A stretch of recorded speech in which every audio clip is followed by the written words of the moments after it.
Hello everyone. So our today's topic is all about JavaScript first video. Okay. So it is obviously all about introduction and very basic or simple level of program. Only one program actually. So JavaScript can change HTML content. One of the many JavaScript HTML method is get element by ID. In detail, we are going to discuss afterwards. And this is the code actually, the basic code actually. Like we know HTML body and all that things, and this is your H2, and this is your paragraph. And for paragraph, we have given ID. So ID equal to and name is what? Demo. Okay, and we are going to execute this program as well.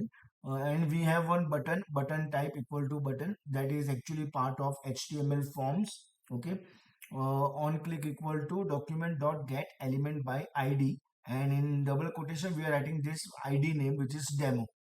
Okay, dot inner HTML equal to, that means whatever you have written with the paragraph ID equal to demo. So message is JavaScript can change HTML content.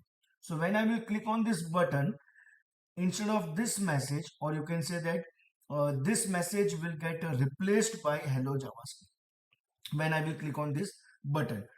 And second thing, JavaScript accept both double quotation mark as well as what, single quotation mark here in hello JavaScript.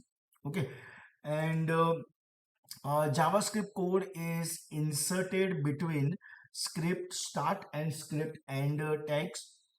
Old JavaScript example may use a type attribute like this: script space type equal to text slash JavaScript. The type attributes is not required now because JavaScript is the default scripting language in HTML. A JavaScript function is a block of JavaScript code that can be executed when called, when you are calling. Okay. For example, a function can be called when an event occurs, like when you click on any button. Okay. And likewise, the question is where you have to write your JavaScript, in head section or in body section. This is the question. Okay.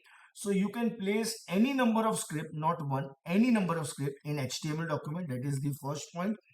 And a script can be placed in body or in head section, or you can say in both section. It is allowed. Okay. And we can have a external JavaScript also. Script can also be placed in external files. Okay, external scripts are practical when the same code is used in many different web pages. JavaScript files have the file extension. That means if you are storing your JavaScript file externally or separately, okay, not inside HTML document, then you have to save that separate file with the extension .js, that is the extension for JavaScript. Then next thing is, this is how you can write script source equal to, for only for external JavaScript. Okay, script source equal to whatever is your file name and then .js. Okay, you can place an external script reference in head section or body section as you like. It is totally on you where you want to put this reference. The script will behave as it was located exactly where the script tag is located. So external JavaScript, some advantages. Okay, so first one, it will it separates your HTML and JavaScript code. That is the first advantage. It makes HTML and JavaScript easier to read and maintain.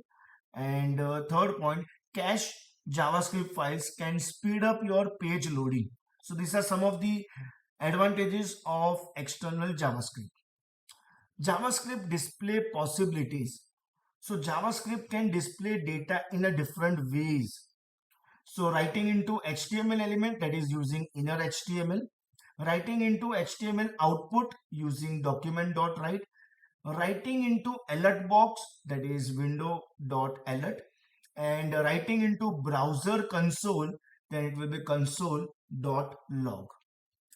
And JavaScript print, JavaScript does not have any print object or print method, no.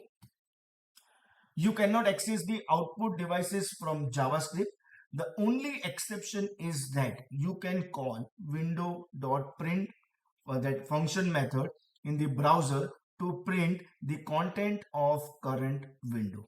So we'll just give you a very simple and very basic level of idea by having one simple program.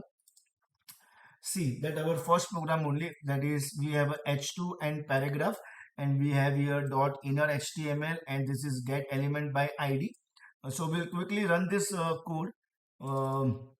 See here, we are getting h2 message, and we are getting initially paragraph message, and also we are getting one button. When I'm going to click on that button, this message will get replaced by hello JavaScript. See, this is just the beginning or a basic level of JavaScript. In my second video or second video onwards, it will be like example as well as a little bit theory kind of things. Okay. So thank you everyone.